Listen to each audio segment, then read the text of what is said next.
welcome to my video. So today we are going to see the part 3 video of matter in our surroundings. So last class we have seen before the first class we have seen the physical nature of matter, and in the second class we have seen the states of matter.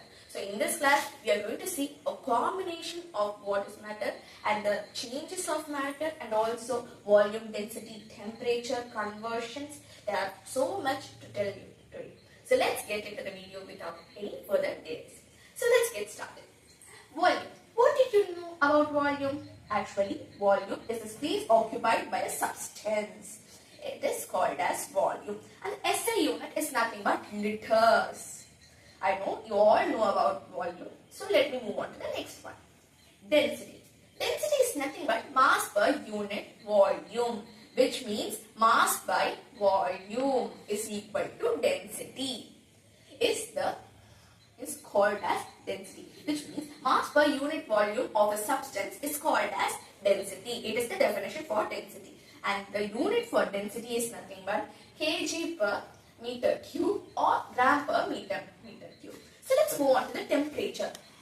Temperature. It is divided into 3 types, which is Celsius scale, Fahrenheit scale, and Kelvin scale. Let's have a small tabular column which differentiates each thing. Let's move on. So, if we start with the freezing point of all of these, for Celsius scale it is 0 degrees Celsius, and for Fahrenheit scale it is 32 degrees Celsius, and for Kelvin scale it can also be said as 273.15 Kelvin, or we can easily say it as 273 Kelvin, or else we can say it as 273 Kelvin. Okay, now let's move on to the boiling point. If you say boiling point of water, what did it come into your mind? What did it strike in your mind?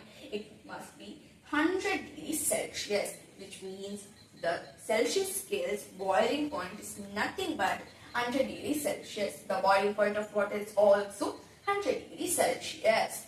Let's move on. For Fahrenheit scale, the boiling point is nothing but 212 degree Fahrenheit, which means for Kelvin it is 373 Kelvin. So if you see, the freezing point and the boiling point has only 100 Kelvin difference. You all guys see it clearly. If you see, it is 273, and for boiling point it is 373, which means 100 Kelvin difference. So let's move on. Next we will see about the relation between these all temperatures. So now let's see. For Celsius we can't say anything constantly, because for all of them it is related. Celsius is because it's common in our country, not in our country only. It is all over the world. It is somewhat common. So we can't say it is related to the particular thing. So for Fahrenheit scale, it is related to Celsius, as I said it before. So Fahrenheit is equal to 9 by 5 into Celsius plus 32. If they give the value of Celsius, then you have to substitute, instead of degrees Celsius, you have to substitute as, for example, 100. If you see 9 by 5 into 100 plus 32, then you have to simplify and do it other things. For Kelvin scale, it is also related to Celsius. So for this to convert into Kelvin, which means for Celsius to convert into Kelvin, we have to say it as 273 plus Celsius, the value of Celsius given, which means plus 100 degrees Celsius. So Kelvin is equal to 373 degrees Kelvin, which means the boiling point is nothing but the given value I said as example. Here also we have to find, if we have to find the value of Fahrenheit, you have to know the value of Celsius and substitute it and find the answer. So let's move on to the next thing. After that we will do some conversions, which is nothing but the change of state. It is nothing but the change of state. Before I start, if you want to copy it down, please copy it. I will move ahead.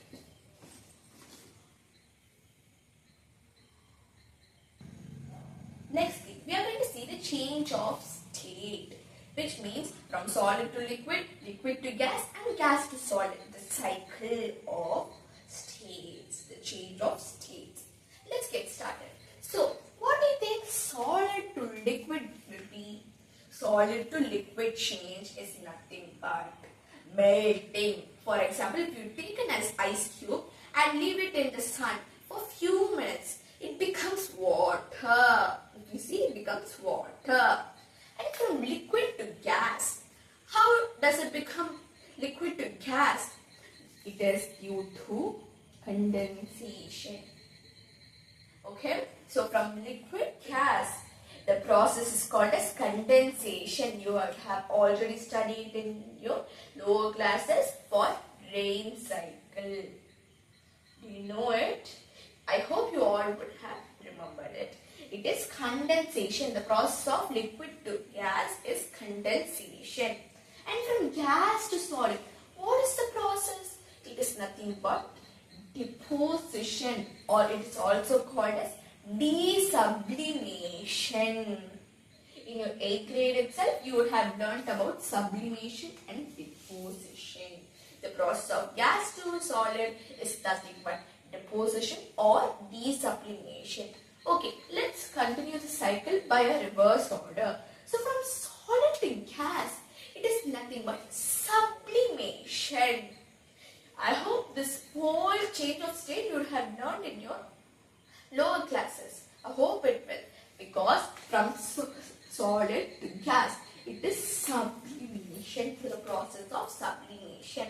And from gas to liquid, vaporization. A simple example is, if you boil a water and then the water vapors come out and streams go out. So from water it becomes streams. So that is a simple example. And from liquid to solid, it is freezing.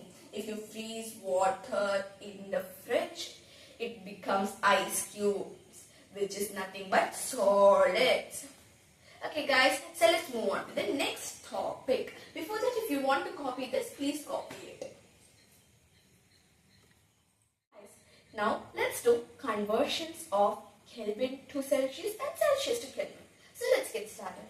First, we are going to convert into Kelvin from Celsius. Let's take some numbers. 226 degrees. Okay, let's take it as 220 degrees Celsius. Okay. So, T of K, which means temperature of Kelvin, is equal to temperature of Celsius plus 273 degree Kelvin. Did you understand it? This is temperature of Kelvin is equal to T degrees Celsius plus 273 Kelvin. Now, if we substitute it, what will come? 220 plus 273, which is 4, 7 plus 2, 9 and 3, 473 Kelvin. Am I right? So let's move on. 315 degrees Celsius. Now, let's substitute the same formula. 315 plus 273. 5 plus 3, 8. 1 plus 7, 8. 3 plus 2, 5. 588 Kelvin. Next, 389 degrees Celsius. If we substituted 389 plus 273. If we add 9 plus 3, it's 12. 1 carry over. 8 plus 7, it is 16. And 3 plus 2, 5, 6. 662 degree Kelvin. Now, let's move on to the convert into Celsius, which means they will give the value of Kelvin and ask the Celsius value. Now, 308 Kelvin. Now, this formula is so important, and also this formula is important.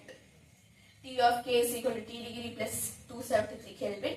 If we transpose it, this becomes minus, or else we can also say it as T of K is equal to, we know that, plus 273.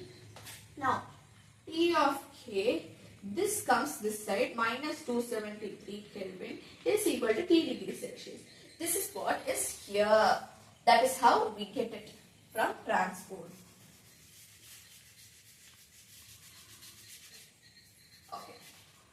Now, 308 8 is the value given, minus 273, which means 8 minus 3, 5. And if we have it as 10, 10 minus 7, 3. And 2, we won't have. T degree Celsius is nothing but 35 degrees Celsius. And for the 427 Kelvin, we will transport it as 427 minus 273 Kelvin. Now, if we see 7 minus 3, 4. 2 minus 7, we can't. So, let us give it as 12. And 12 minus 7, which is 5. And this becomes the 154 degrees Celsius. Did you guys understand it? And then this one, 366 degree Kelvin, which means 366 minus 273. This 3, and this becomes 16. This becomes 2. And if we do it, 16, 15, 14, 13, 12, 11, 10, 9. 9 comes, so 93 degrees Celsius. If you see, 93 degrees Celsius. This is how we do conversions. This is how we will verify the conversions.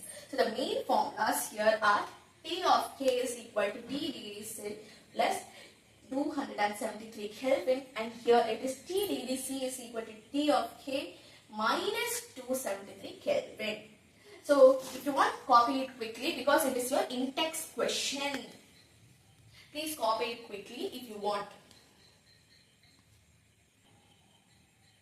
So thank you so much guys for watching my video till now, and we are going to go to the last part of our matter in our surroundings in the next video, which is tomorrow. Tomorrow I'm going to post the next video of matter in our surroundings, the last part, and I'm so happy that we are going to end the lesson tomorrow, and also we are going to complete latent heat, the full topic of latent heat, factors affecting evaporation, cooling effects of evaporation, and the other parts of boiling versus evaporation tomorrow, and complete the lesson. If you want the in-text questions to be discussed, please comment it below so that we can put in another video for in-text questions completion. If you want, please comment it guys, so that we will also be using it efficiently for doing in-text questions. So if you want some extra questions also, please comment it below and say. If you want any other subjects, class 9 NCERT subjects to be detailedly explained, please comment it below so that we can have some support. Please like this video and subscribe to our channel, so it would be so motivating for us, and also share to your friends, which would be helpful for them too. So thank you so much guys once again for seeing my video. Thank you.